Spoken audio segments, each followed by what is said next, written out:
Buenas, voy a explicar el problema de la oficina de los objetos perdidos. Entonces, el enunciado de este problema lo que nos decía es que teníamos en estaciones que se encuentran en una línea y cada una de ellas está en una posición A y.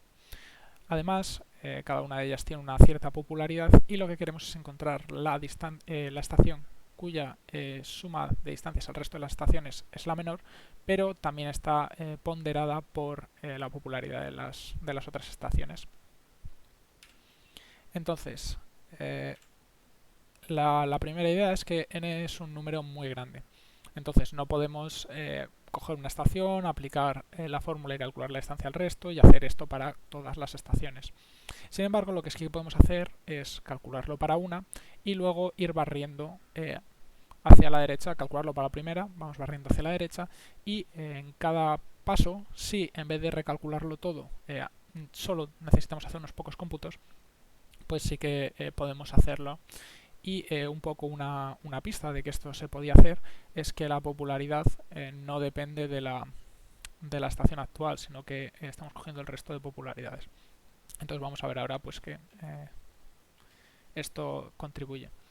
Entonces, en primer lugar, el sumatorio, o sea, la suma que estamos haciendo, es de todas las estaciones que son distintas de la i. Entonces tenemos estaciones que van a estar a la derecha y estaciones que van a estar a la izquierda. Voy a explicar ahora cómo computamos la suma de las que están a la derecha. A la izquierda es totalmente análogo y cogiendo las dos sumas pues tenemos la suma total. Y entonces supongamos que estamos en la estación i y tenemos la suma de lo que aportan, la distancia que aportan las estaciones a la derecha. Entonces es este sumatorio de aquí. El j mayor que i. Las popularidades sí podemos quitar los valores absolutos porque pues sabemos que los aj están a la derecha de los a. Entonces, en particular, la estación j lo que va a aportar es su popularidad multiplicado por la distancia. Vale. Entonces, ahora nos movemos una posición a la derecha, pasamos a la estación i más 1 y queremos calcular esta suma de forma eficiente. Esta suma ahora, en vez de llegar hasta la i, llegamos hasta la i más 1 y en vez de la distancia de j hasta i, pues i más 1. Entonces, en primer lugar, nos vamos a fijar en una estación j particular, la misma que antes. Ahora, en vez de tener que coger aquí la distancia hasta la i, tenemos que coger la distancia hasta la i más 1, pero el resto es lo mismo. Entonces, nuestra idea es escribir esta fórmula en función de esta otra. Para ello, lo que hacemos es dividimos esta distancia en dos tramos. El primer tramo es el tramo que teníamos antes, en ir de la j hasta la i. Pero si os fijáis, haciendo esto nos pasamos esta distancia aquí. Entonces se la restamos aquí. Entonces tenemos que esto aquí es lo mismo. Ahora, podemos separar esta resta. El primer trozo es pj aj menos ai, que es exactamente lo mismo que teníamos antes. Y el segundo tramo le tendremos que restar el pj por la distancia que acabamos de recorrer. Pasar del i al i más 1. Entonces, con esta idea lo que vemos es que si aquí estábamos sumando estos términos de aquí, lo que podemos hacer al movernos hacia la derecha es volver a sumar estos términos de aquí, pero lo que tenemos que restarle es las popularidades de cada una de las estaciones, la suma de las popularidades totales, multiplicada por la distancia que hemos necesitado para pasar a la siguiente. En esta transparencia tenemos un poco más el desarrollo matemático por si el argumento intuitivo nos ha convencido y básicamente no voy a entrar en detalles, pero la idea es la que acabamos de ver. Cogemos la suma que teníamos antes y lo que hacemos es le restamos la distancia que hemos visto por la popularidad de las estaciones que hay a la derecha. Entonces, este cómputo es muy rápido porque este valor ya lo tenemos, es el que teníamos en el paso anterior, esta distancia es simplemente la resta de dos enteros y esta suma no tenemos que recalcularla, podemos llevar una variable acumuladora, simplemente son las prioridades de las que están a la derecha.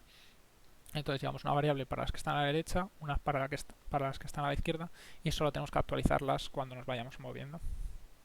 Esta solución es bastante eficiente porque solo necesita dos pasadas, entonces la complejidad es O de n. Pasamos a la solución 2. Entonces, si nosotros hacemos el desarrollo de antes, nos podemos llegar a dar cuenta de que esta función es una función cóncava. Es decir, si nosotros vemos este sumatorio como una función en función de la i es la variable, es una función cóncava, lo que quiere decir que tiene un mínimo en algún punto. Entonces el problema se reduce a buscar el mínimo en una función cóncava. Que es cóncava se puede probar gracias a los cálculos que hemos hecho antes. Básicamente cogemos los cálculos que hemos hecho antes para la derecha y para la izquierda y operando un poco se puede ver. También se puede ver por intuición, mirando ciertos casos, etcétera. Entonces, encontrar el mínimo en una función cóncava en programación competitiva se suele utilizar la búsqueda ternaria para ello.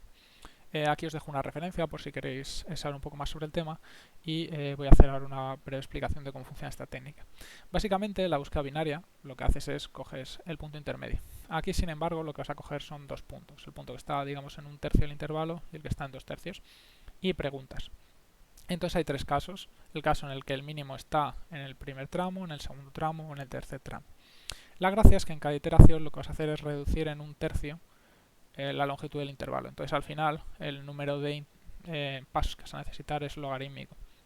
En este caso en base 3, pero la base nos da un poco igual. Entonces, si el mínimo está a la izquierda, pues vas a seleccionar este intervalo aquí. Básicamente lo que comparas es el valor en estos dos puntos. Análogamente, si es a la derecha, te quedas con este intervalo. Y si está en el centro, te quedas con cualquiera de estos dos, dependiendo de cómo estén estos puntos, los valores. Pero la clave está en que este intervalo rojo siempre va a contener al mínimo. Entonces, con esta solución, el cálculo de este valor de aquí para una cierta estación i es lineal, lo podemos hacer a lo bruto, pero no lo hacemos para todas las estaciones, sino que lo hacemos para un número logarítmico. Entonces aquí sí que entra en tiempo. La complejidad es O de n log n, la base del logaritmo no es 2 y hay unas constantes, pero eso en la complejidad asintótica nos da igual y entraba también en tiempo. Por último, una tercera solución hay un teorema que nos dice que para esta, si la función que mide la distancia fuese esta, pues nos dice que la solución es la mediana. Este es un teorema que aparece con cierta frecuencia en la programación competitiva y si queréis saber un poco más la teoría que hay detrás de esto y la idea, pues tenéis esta bibliografía también. Entonces básicamente cogemos el array, calculamos la mediana y lo tenemos. Sin embargo, aquí esta es la subtarea 3, de hecho, pero en la tarea total pues tenemos aquí una P. Entonces necesitamos un poco de adaptar el teorema. ¿Cómo lo podemos hacer? Pues duplicando las estaciones. Si una estación tiene popularidad 5, pues en vez de haber una estación consideramos como que hay 5 estaciones iguales en esa posición. Entonces en este nuevo array, con múltiples copias de cada una de las estaciones, lo que necesitamos es calcular la mediana. Entonces la estación que esté en la mediana será el resultado que estamos buscando. Espero que haya quedado claro y que os haya gustado el problema.